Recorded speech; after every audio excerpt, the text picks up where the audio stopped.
So it's only now, Madam Chair, that you found out that there is no small committee report? Hindi siya makasagot dito. Ayan. Madam Chair, it's only today that you found out that there's no small committee report? Again, Representative Chanco, I was not the chairperson of the Committee on Appropriations at time, nor was I linked to the budget deliberations or the deliberations of the small committee. Bakit gumagalaw yung oras ko? Hindi naman kasama yung sagot. Pati oras yung mga kadunatis, ninakaw pa. Grabe talaga itong kamara, mga congressman na to. Where are the signed records of the 2025 small committee report?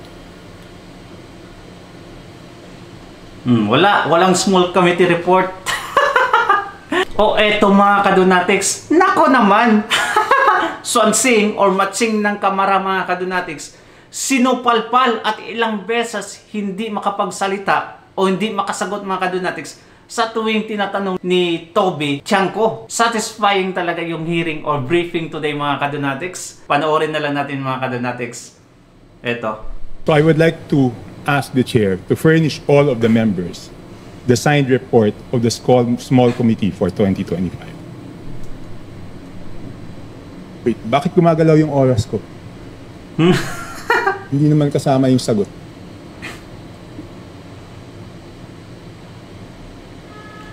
Pati oras yung mga kadunatis, ninakaw pa. Grabe talaga itong kamara, itong mga congressman na to.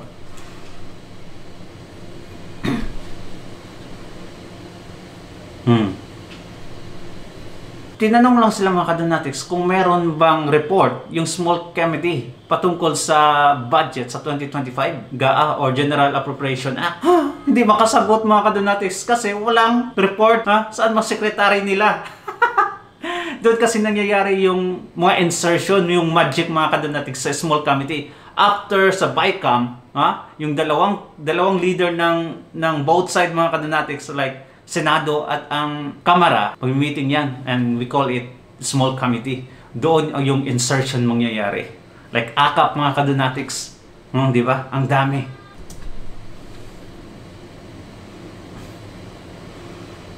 Sana, meron ba? Eto kasi si Sonsing na to, kung magtanong kay Inday Sara Duterte noon, akala mo kung sino talaga mga kadunatics?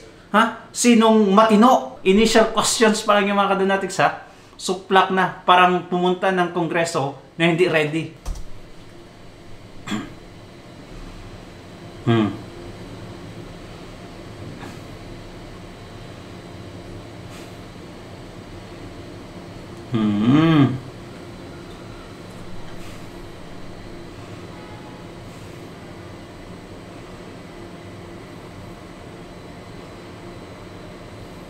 Thank you very much, Representative Chanco. The request will be put under consideration and we will let you know if it's possible to... No. Madam Chair, why should it be put under consideration? This is of public record. This is in accordance with our rules. That all committee reports must be given to all members. And that shouldn't be taken against my time because you're telling me that, teka, balik natin yung oras ko kasi sinasabi nila that will be taken into consideration. It should not be taken into consideration. Madam Chair, allow me to read this, no? Declaration of Principles and Policies. Section number 2 of our rules. Public office is a public trust. The House of Representatives and every member thereof are accountable to the people at all times. I will not read the ending portion. Number 3, efficient and effective access to and dissemination of appropriate and accurate information are imperative in lawmaking. So why should it be taken into consideration? Ito kasi nangyari mga kadunatics Gustong kunin nila yung report mga kadunatics sa General Appropriation Act para malaman naman kung anong nangyari doon, bakit may mga insertion. Ngayon, ayaw mga kadunatics, ayaw nilang ibigay. Ang sabi, that should be put into consideration. Sinuplak siya ng batas. Di makasagot. This representation was not the appropriations chair at the time. So the person who's covering the jurisdiction of that particular document, that is a document within the purview of the 19th Congress. Given that we've now crossed over to the 20th Congress, we would need to consider that request. Madam Chair, that's not acceptable. This is public records. Pareho pa naman yung COMSEC natin. At yan dapat linalagay sa archives. Do I have to read the rules again regarding archives of all documents? So may ang daming violation, Madam Chair. Walang record, hindi binigay. Ngayon, it's not readily available. Walang record sa archives. Ano to, sikreto? Yan na, kaalaman. Again, this representation was not the Let's ask the appropriations committee chair. Let's ask at the the time. committee secretary where are the signed records of the 2025 small committee report. Walang small committee report. Bakit? Ha? Kasi malalaman nyo ngayon, Sir, mga kadanatics, kung anong ginawa or anong pinag-usapan. Madam Chair, simple lang to. Kung electronic copy, dapat lahat may electronic copy. So dapat i-email sa amin lahat within 5 minutes, di ba? Pabida-bida kasi itong si Swansing, Matsing, mga kadanatics. Tingnan mo. Last time, akala mo kung sito talagang matalino. English ng English, mga kadonatics. Tingnan mo, hanggang ngayon, English Meeting pa rin. suspended.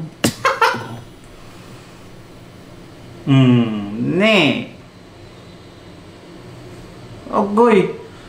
Hindi prepared. Ha? Dapat wala ng ganito. It takes a lot of time.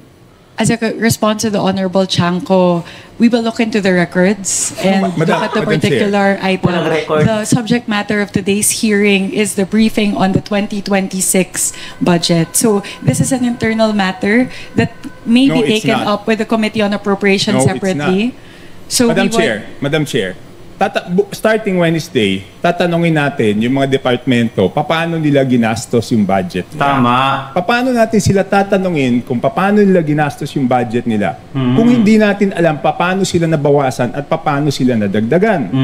we So will be able to scrutinize the performance of the different agencies No. as well as the utilization of the different line items based on the 2025 performance. No. So this does not preclude us from doing that scrutiny.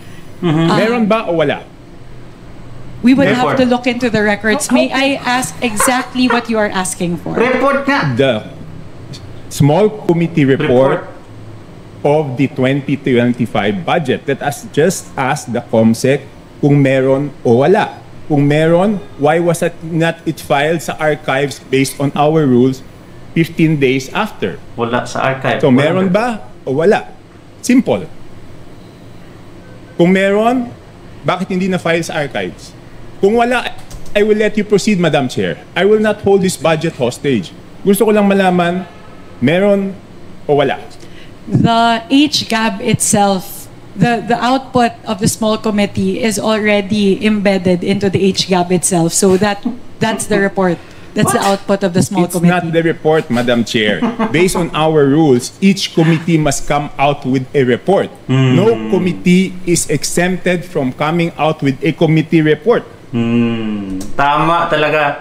Ang nangyari, mga kadonatics, alam nyo, nakakatuwa talaga, satisfying mapanood ito si Swansing, Matsing, mga kadonatics, na hindi alam kung anong mga pinagsasalita, kahit English ng English. Eto, ayaw niyang i-include dito, mga kadonatics, yung 2025 na budget report.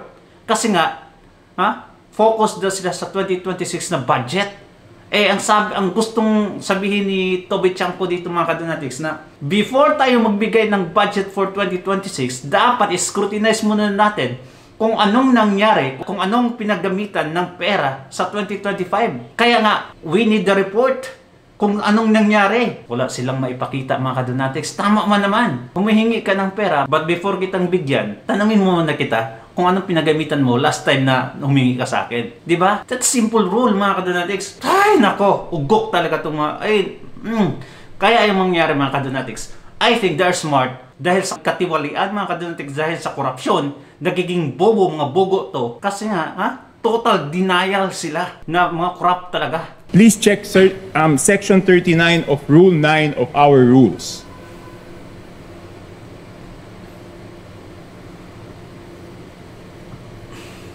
Kasi di ba kung meron, ang dali-dali naman, di ba kawala? Dali lang, yes or no. Mahilig kayo sa yes or no. Ay, nako. So Ang dami tinatanong. the small committee is subsumed within the Committee on Appropriations, and it is the Committee on Appropriations who's required to submit the committee Ayaw talaga report. In makinig. this case, the report and the output of the Committee on Appropriations is the HGAB. No, it's not. The HGAB is different from a committee report. Just like any other bill, the bill is different from the committee report. There must be a committee report included to the bill. It is not one and the same. Gusto talaga ipaghalo yung report mga kadanatik sa HGAP at saka yung small committee. Ayaw talagang makinig. Ay, nako. Bugok. At the point of after the committee hearings are done, the Committee on Appropriations comes out with a committee report, and then it moves to plenary, at which point we approve it and the small committee works. So now the output of the Committee on Appropriations, once that is elevated to the plenary, is the HGAB. No. So there's no other committee report that needs to be furnished by the Committee on Appropriations apart from the HGAB itself. It is not exempt. Wait. Nakapag-excuse na sila. Kanina kasi mga kadonatics, di sila makapagsagot. Kahit sino yung tinatanong ni Sonsing Matsing mga kadonatics, hindi makasagot. Ngayon, may excuses na sila na kasama pala yung small committee sa HGAP na report. Can you imagine? Spontaneous excuses. Grabe talaga itong makurap na to. From our rules, Madam Chair. Maliwanag, Section 39. Gusto nyo basahin nyo? Okay. May different I will report ask the talaga. committee secretariat, how many meetings were held? 2 or more. There were 2 meetings. 2 meetings. Did you follow? Dapat isa-isa yung report. Nasaan yung minutes ng meeting? Ang ginawa, 2 meeting, isang report. What?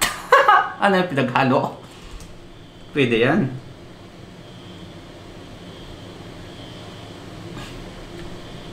Where were the meetings held? What date? See? Wala talaga. Hindi makasagot. Ay, nako. Bungat. Magtatanong pa. Akala ko ba chairwoman ka? Akala ko ba may sagot ka na dyan sa papel mo? Anong excuses na naman? Maghahanap? Nako. It takes lots of time mga kadonatics nung ginagawa ni Matsing. Di ba? Simple question. Madam Chair, I can read Section 39 of our rules to Simple make question. it clear that the committee report is different from the HGAB, but I don't want it to take up my time. See? Inuubos yung oras niya mga kadonatics. They were given only... Iba po yun eh. Kasi probably tingnan nyo, yung BICAM. 20 Di ba may minutes? BICAM report? Doon sa BICAM report, teka muna, ba't umaandaw yung oras ko? Hindi pa nila natatapos yung isyong rineraise ko. Doon sa BICAM report, nakasulat, okay, yung BICAM report, pinipintasan natin. Pero yung BICAM report, may nakasulat doon kung alin yung nabawasan, alin yung nagdagdagan. Dito sa HGAB, wala tayong makita kung alin yung nabawasan, alin yung nadagdagan. Diba? With the indulgence of Representative Chanco, so the COMSEC is currently looking into the specific request as well as the level of detail that you are requesting. No, within 5 minutes, I need the committee report. If we may please move on to the other questions Yes, while but- they're working on Yes, this. I will. But if within 5 minutes wala yan, ibig sabihin wala yan, ngayon palang gagawa yan. Ang gusto natin na committee report is the same as the BICAM. Okay? The same as the BICAM. Ano kasing ginagawa mo dyan, Matsing? Hindi ka pala preparado. May report sila sa BICAM mga kadonatics, bicameral. Pero yung sa small committee, after kasi ng bicameral mga kadonatics sa meeting, yung sinabi ko kanina, may small committee, doon na yung mangyayari yung insertion. Si Romualdez sa House of Representatives. At last time, parang si Grace po, or sino yung last time nga? Ngayon parang si Chis Escudero ata, ewan ko, basta mga kadonatics, doon nangyayari yung mga magic. Nakasulat kung saan binawas, saan nadagdag. Okay, I will mention why it is very important. Okay, ito may 2 distrito, no? At sino ang nag-introduce ng amendment? May 2 distrito, hindi naman to kasalanan ng congressman doon sa distritong yon. Ang NEP nila is 2.530 billion. And then, pagdating sa GAA, naging 20.999 billion. Nawala. Isa pa, 1.508583 billion sa NEP. Pagdating sa GAA, 20,795.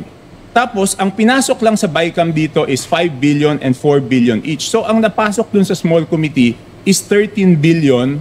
Dun sa isa, yung isa 14 billion. So, sino yung nagpasok ng 13 billion na yun? At saan Grabe, no? tinanggal Yung yun? report, 20 billion. Then, mga kadonatics, ang pumasok sa bicameral meeting na report is 5 billion. Ngayon, sa small committee pala, may 13 billion na nalagay doon, which is walang report. Grabe ka mga turugista talaga. Ungas mga kadonatics, huh? Pera ng taong bayan. Ay, nakakapanglumo talaga mga kadonatics. Ang galing ni Toby Tiangco mga kadonatics. Preparado. Oh, wala. Take up another time. Inuubos lang. So, again, the small committee is subsumed within the Committee on Appropriations, and it is not required to render a separate committee report. The rule that you are citing, Honorable Chanco, pertain to standing committees. And the mother committee in this case of the small committee is the Committee on Appropriations. Yes, but did we exempt the Committee on Appropriations not to submit a committee report? No. Again, the committee report of the Committee on Appropriations at the plenary level is the HGAB itself. Yeah, but all meetings, dito sa ating rules, all meetings must be on record. So it's not only the committee report, dapat yung small committee na yon, meron silang report na finurnish lahat.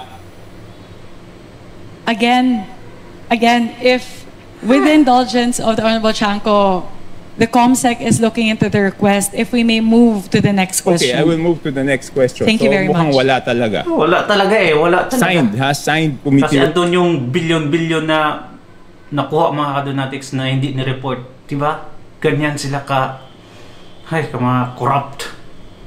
Mga satanas, mga salot. So it's only now, Madam Chair, that you found out that there is no small committee report? Hindi siya makasagot dito. Ayan. Madam Chair, it's only today that you found out that there's no small committee report? Again, Representative Chanco, I was not the chairperson of the Committee on Appropriations at NIME, nor was I linked to the budget deliberations or the deliberations of the small committee. So this is something that we are looking into based on your query. Yes or no lang yung sagot mga kadonatics. Yes or no lang dapat. Ha? Ngayon mo lang ba nalaman kung na walang committee report yung small committee? Hay nako. Ayaw pang sagutin na yes or no. Ngayon ko lang nalaman. Ay, ang daming pasikot-sikot. Ay, nakakapanglumo talaga mga kadonatics. Yan. Ha? So palpal masyado si Swansing Matching mga kadonatics. Ha? Pabida-bida kasi. Akala mo, nako kung sino siya. Nakapatong lang sa kalabaw na si Tamba mga kadonatics. Akala mo, kalabaw na din siya. Ay, isa ka lang ibon. Ay, nako naman. Eto, mangyayari mga kadonatics. Pag may mga anomalyang mangyayari, tapos may isang magaling at alam ang batas mga kadonatics na magtanong, talagang may expose sila. Kagaya nito, first hearing mga kadonatics. So, palpal. It's not actually a hearing mga kadonatics ha. Briefing. How much more sa hearing? Ay, salute to Toby Tiangco. Comment down below mga kadonatics kung ano yung opinion about dito. Thank you so much and God bless you mga kadonatics. Ingat palagi. Don't forget to subscribe to our channel. Bye-bye.